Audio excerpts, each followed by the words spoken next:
Olá pessoal, estamos aqui para mais uma aula de história agora para todos vocês aí do 7º ano. Forte abraço a todos vocês. Vamos continuar firme e forte aí nos nossos estudos aí nesse período, né, de quarentena, nessas nossas aulas remotas.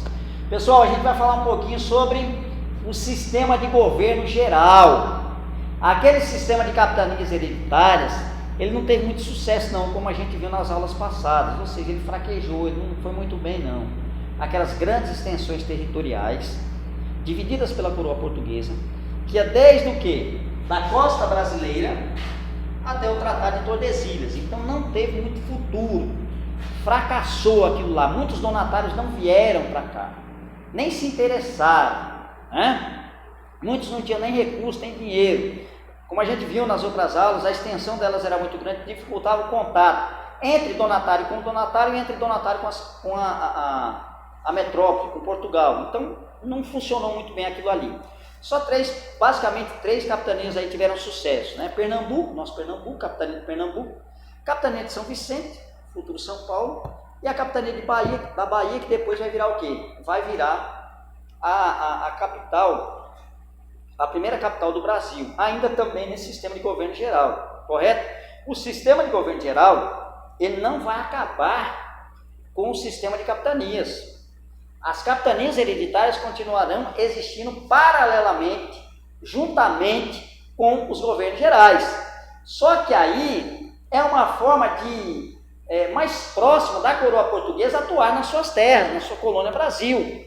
Porque daí virá alguém, uma autoridade portuguesa, respondendo diretamente a Portugal. Ou seja, será a própria representação do rei aqui na colônia. Então, paralelamente, juntamente com as capitanias hereditárias, nós teremos aí o sistema de governo geral e outras instituições. Então, é uma instituição da coroa portuguesa. E a gente vai ver os objetivos que ela tem no decorrer da aula, certo?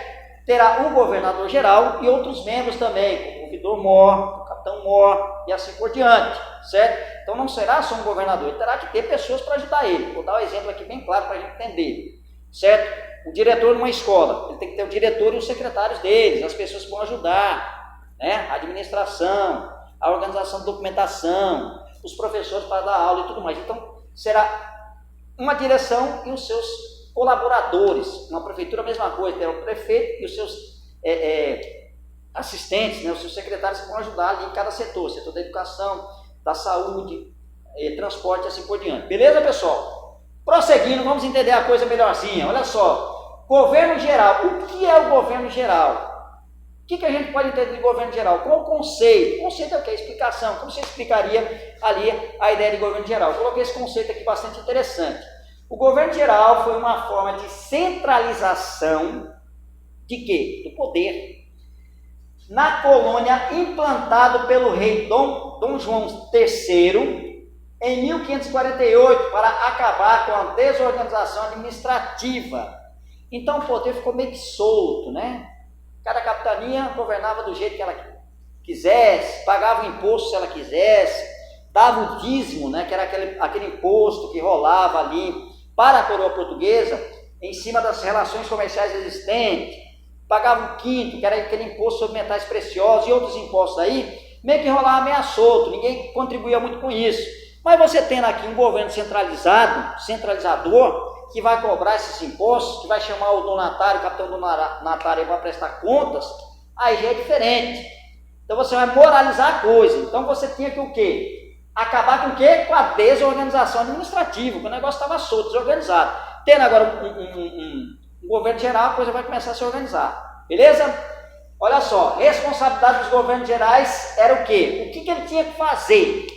Assegurar a ocupação e o povoamento das terras brasileiras. Quando virem para cá os governadores, o primeiro governador, a gente vai entender cada um deles, eles vão trazer para cá pessoas juntamente com eles. O primeiro vai trazer na faixa de 1000 pessoas, mulheres, padres jesuítas, degredados, os indesejáveis lá de Portugal, aquelas pessoas ali que tinham algum tipo de crime, que era contra o governo, vinham para cá, certo? Para o quê? Povoamento das terras brasileiras. A terra está despovoada, só tinha índio, né? E eles queriam o quê? Bem povoada com os nossos povos indígenas, mas eles queriam forramento das pessoas, o quê? Dos portugueses aqui. Via desde meninas, desde jovens, até prostitutas vinham aqui para a região, certo? Para casar, formar família e tudo mais. A ideia era assim, estimular a fundação das primeiras cidades. Tinha que fazer o quê? Cidades, povoados, né? Era essa também uma das responsabilidades aí dos governantes, né? Dos governadores gerais. Viabilizar a fundação de instituições religiosas, tornar viável a construção de igrejas e tudo mais, instituições religiosas, visto que Portugal era um estado católico, tinha uma forte presença católica aí no estado português. Criar os primeiros colégios, eram importantes, e o colégio tinha muito sob a responsabilidade de quem? Dos jesuítas, que serão os grupos, né? Um grupo da Igreja Católica, inclusive o Papa Francisco é jesuíta, né? É dessa instituição aí, católica também, uma das correntes do catolicismo, o grupo jesuíta, os soldados de Cristo, ok? Fomentar as atividades econômicas, especialmente a agricultura e a pecuária, ou seja, incentivar, estimular as atividades econômicas, especialmente o quê? A agricultura, principalmente a agricultura que desse retorno lá, que era o quê? O pau-brasil. Quando ele fala da agricultura, que ele está desenvolvendo, pau-brasil, não, perdão pessoal, a agricultura da cana-de-açúcar, principalmente a agricultura da cana-de-açúcar que desse o quê? Lucro para lá. E a pecuária, mas a pecuária aqui não era para o corte, era para tração. Lembra do carro de boi? Tem até umas esculturas, né? Feitas aí com os carrinhos de boi sendo puxados, pronto, aqueles carros de boi para servir de tração animal, para moer a cana, certo? Para poder, a gente viu algumas fotos ali, o boi moendo, puxando ali a cana para ser moída, para poder arar a terra e tudo mais. Então o boi era utilizado como força motriz para movimentar o quê? A terra, desenvolver a economia também. Beleza? Prosseguindo, sem mais delongas, vamos lá, governo geral.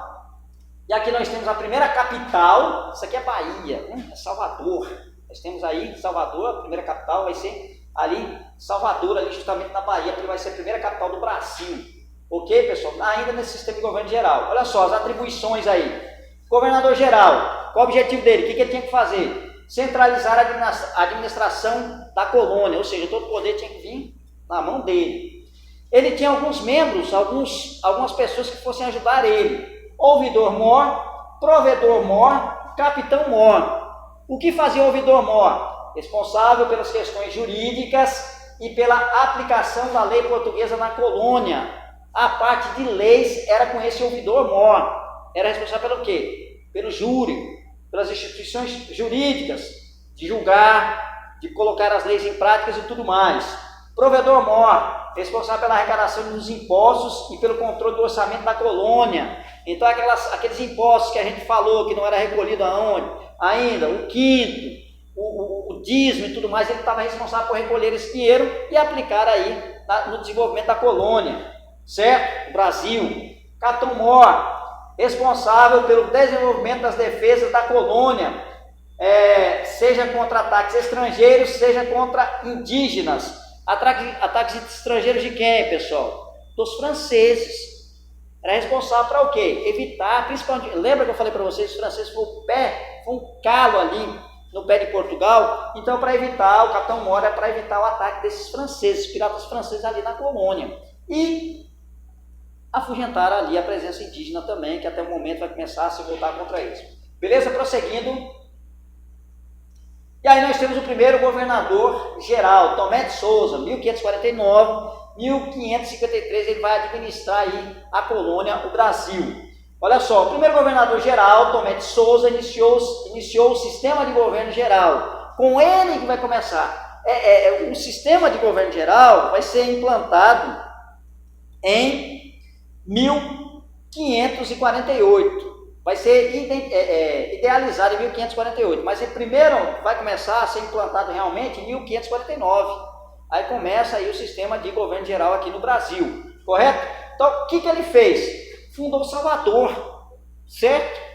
A capital, a primeira capital do Brasil. Então olha só, fundação Salvador no ano de 1549, sede do governo e primeira capital do Brasil. Instalou o primeiro bispado do Brasil, aquela questão de desenvolver o quê? As instituições religiosas. Trouxe o primeiro grupo de jesuítas liderado por Manuel da Nóbrega, fundando na Bahia, né? A primeira instituição jesuíta. O primeiro grupo de jesuítas vai vir justamente com ele, que era o quê? Desenvolvimento da religião aqui nas terras brasileiras, correto? Desenvolveu a economia açucareira, baseando-se na mão de obra africana, escrava africana, certo, pessoal? Então, o desenvolvimento da agricultura, da cana-de-açúcar vai começar com ele também. Introdução da criação do gado bovino, trazido das ilhas africanas. Para que era o gado bovino? Para alimentação? Não. Para servir como força motriz, de tração, para arar a terra, para moer a cana e tudo mais. Beleza? Então essa daqui são algumas das atribuições do primeiro governador-geral, Tomé de Souza. Prosseguindo, e aí nós temos o segundo governador, Duarte da Costa, 1553-1558. Esse aí ele vai ter alguns problemas. Ele vai sofrer aquela invasão francesa aí na Baía de Guanabara, onde os franceses eles vão formar a França Antártica. Então ele vai começar a enfrentar esses tipos de problemas. Não só esses problemas, mas também problemas contra os indígenas.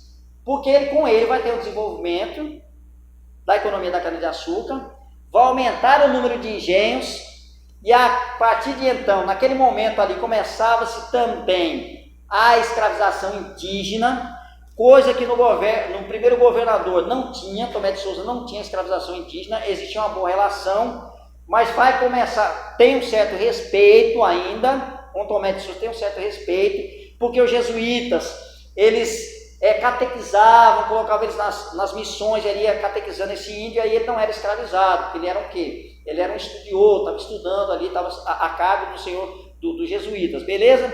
Só começava a escravizar aqueles índios que eram presos nas guerras justas, que tentavam atacar os portugueses, seriam presos, aí sim seriam transformados em escravos.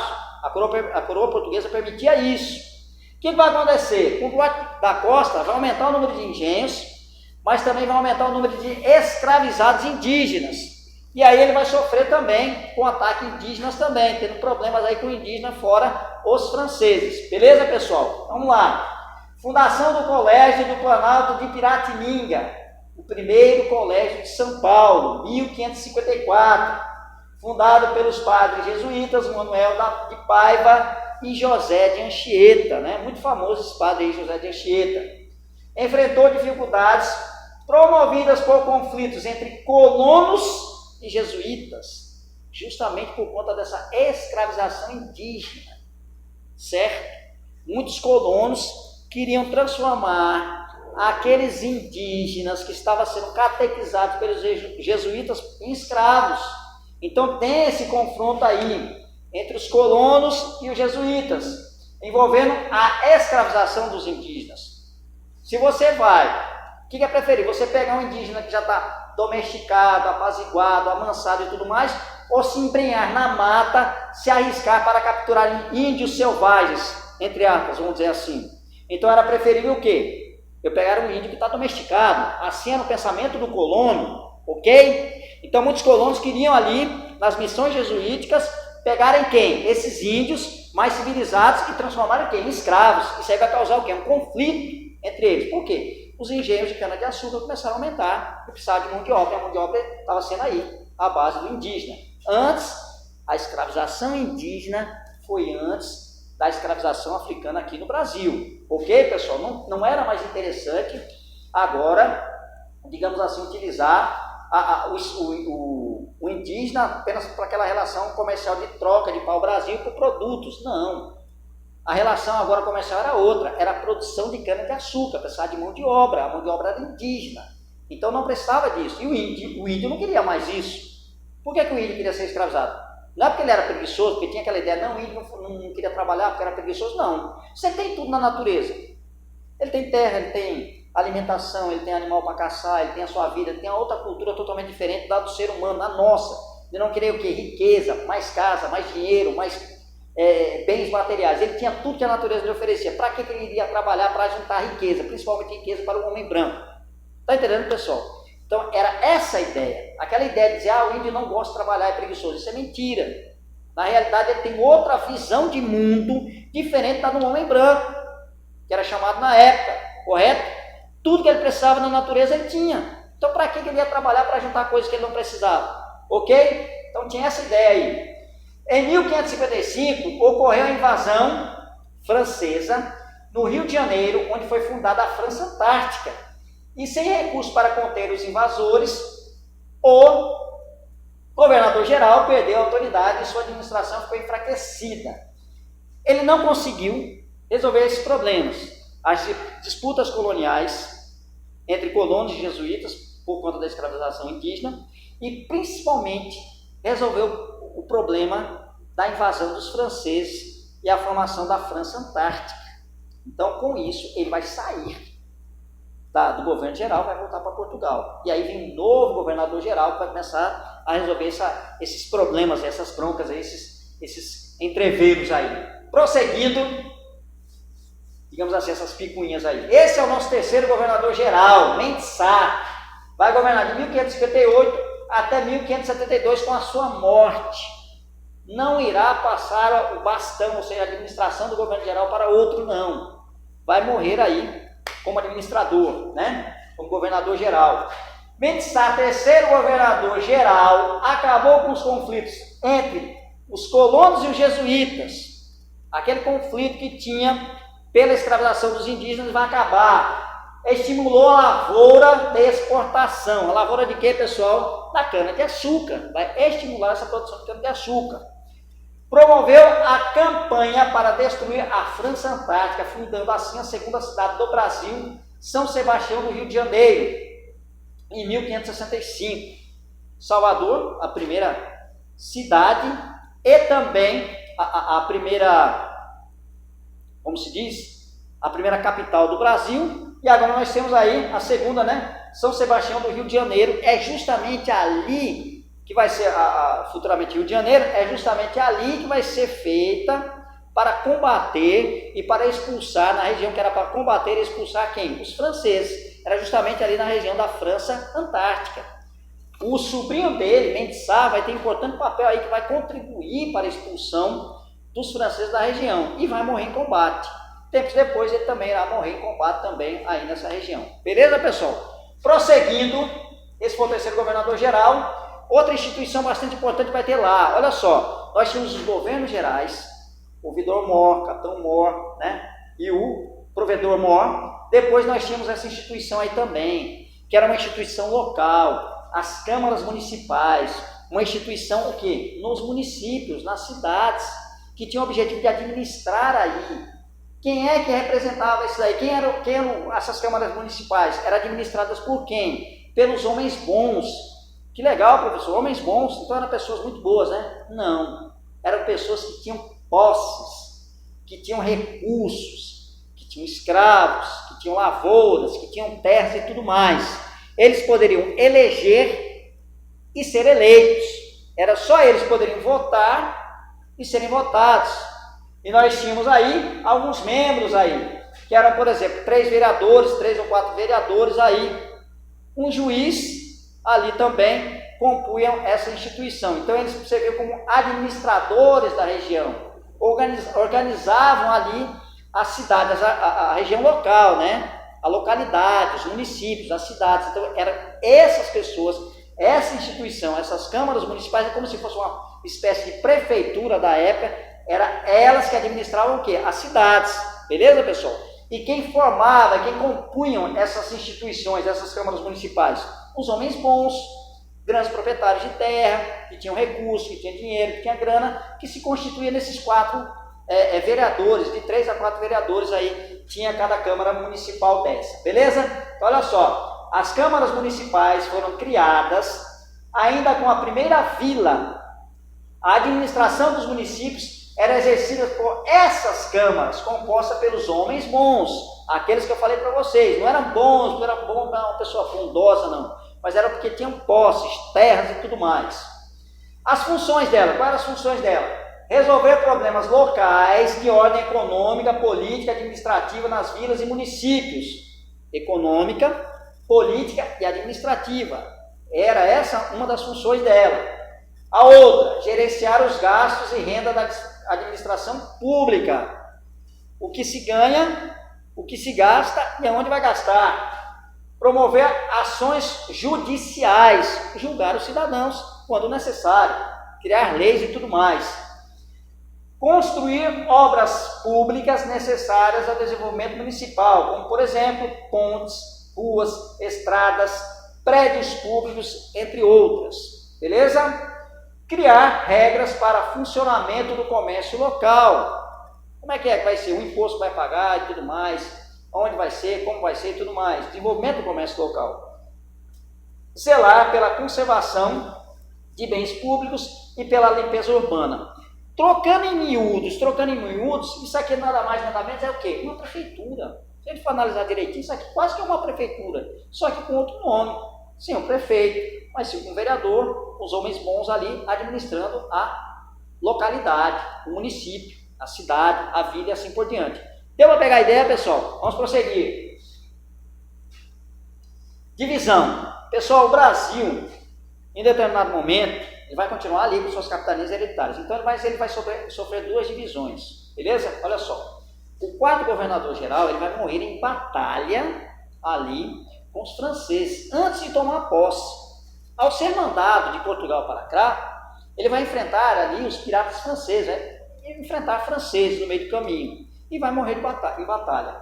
E a partir de então, em 1772 para 73, o Brasil vai se dividir em dois governos, em duas administrações, que depois vai novamente se unificar, depois novamente se dividir novamente. E o sistema de governo geral, justamente com o sistema de capitanias hereditárias, ela vai se acabar juntamente com esse rapaz aqui, ó, chamado Marquês de Pombal. Então, o Marquês de Pombal, ele vai terminar, findar com esse problema, com essa questão aí da administração das capitanias gerais e também dessa divisão do Brasil. Beleza, pessoal? Vamos lá. Nós temos aqui a imagem, né, a divisão de 1573, governo do Norte, com a cidade de Salvador sendo a sua capital, o governo do Sul com a cidade do Rio de Janeiro sendo a sua capital. Então nós tivemos aí essas duas divisões, a partir, né, de 1573 nós tivemos essas duas divisões aí, o governo do Norte e o governo do Sul. Beleza, pessoal? Olha só, o quarto governador geral nomeado foi Dom Luís de Vasconcelos, morto em conflito com franceses, não vai chegar a tomar posse no Brasil. Em 1572, Brasil é dividido em dois governos. O Norte com sede em Salvador, comandado por Luiz de Brito e Almeida, e o Sul com sede no Rio de Janeiro, comandado por Antônio Salema. Então nós teremos aí dois governos e dois governadores aí no Brasil. O Brasil foi reunificado e Salvador voltou a ser a sede sob o comando de Lourenço da Veiga. Em 1621, o Brasil foi dividido em dois estados, o estado do Brasil e o estado do Maranhão. Novamente teve mais uma divisão aí nesse período, em 1621. Sendo reunificado em 1775, que ele vai acabar com essa história de divide para lá, divide para cá. Em 1775, pelo Marquês de Pombal. Marquês de Pombal também acaba com o sistema de capitanias hereditárias também. Ele faz grandes transformações aí no Brasil. Correto, pessoal? Então, ficamos por aí. Dá uma prosseguida aí para a gente ver. Isso, pronto, a gente fica por aí. Semana que vem a gente continua. Assuntos relacionados aí também à administração, ao Brasil colonial. Beleza, pessoal? Correção do exercício que eu deixei semana passada, não é isso? Deixa eu desligar isso aqui está tão frio. Eu já estou quase me congelando aqui. Vamos lá. Primeira questão, por que nos primeiros 30 anos da colonização brasileira os portugueses não deram muita atenção para as terras conquistadas? Porque a coroa portuguesa estava mais interessada com o lucrativo comércio de especiarias com as Índias, visto que na colônia ainda não havia sinais de descoberta de metais preciosos, que era a menina dos olhos de ouro de Portugal, que era justamente a tentativa de achar o quê? Metais preciosos ali no Brasil. Ainda não tinha achado. Ok? Segunda questão.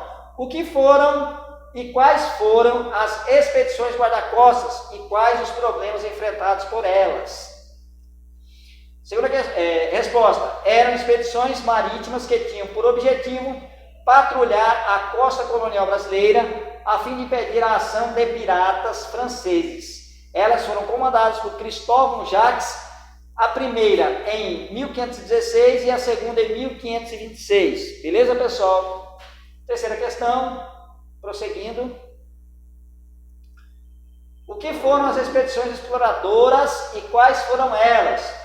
Foram expedições marítimas que tinham caráter de explorar as novas terras, reconhecer o litoral, explorar o pau-brasil, entre outras atividades. Foram elas as expedições de Gaspar Lemos, 1501, a expedição de Gonçalo Coelho, em 1503, e a expedição de Cristóvão Pires, em 1511. Prosseguindo. Quarta questão. O que foram as capitanias hereditárias e qual o resultado delas? Foram divisões territoriais que a coroa portuguesa implantou no Brasil, que eram grandes faixas de terra que iam do litoral até o Tratado de Tordesilhas. Esse sistema não teve sucesso desejado, pois a falta de recursos dos donatários, a grande extensão das terras a serem exploradas, a extrema dificuldade de comunicação entre as capitanias e com Portugal, a falta de interesse de alguns capitães donatários e as constantes guerras com os indígenas dificultaram o sistema de capitanias hereditárias, tendo somente sucesso a capitania de Pernambuco, Bahia e São Vicente. Beleza, pessoal? Ok. Quinta questão. Quais eram os direitos e deveres dos capitães donatários? Os direitos dos donatários eram cobrar impostos, cobrança de impostos em rios e portos, tirar para si 5% do lucro da venda do pau-brasil, atuar como juiz e administrador da capitania, podendo aplicar a pena capital, ou seja, a pena de morte, conceder sesmarias àquelas terras, né? E os deveres dos donatários eram desenvolver a agricultura da cana-de-açúcar, expandir a fé cristã, cuidar da defesa e estimular a ocupação da terra, além do dízimo e o quinto. Beleza, pessoal? Exercícios dessa semana para a próxima semana. O que foi o governo geral? Segundo, quais eram os cargos administrativos que ajudavam o governador geral a administrar a colônia? Terceiro, o que foram as câmaras municipais? Quem poderia fazer parte delas? Cite 3 funções delas. Quarto, quem foram os principais governadores gerais? Cite um fato de cada um deles. Nós temos aí esses referenciais, páginas 166 e 169, e esses sites aí para você dar uma pesquisada se você desejar. Pessoal, um forte abraço a todos vocês e até a próxima semana. Valeu, fiquem todos com Deus.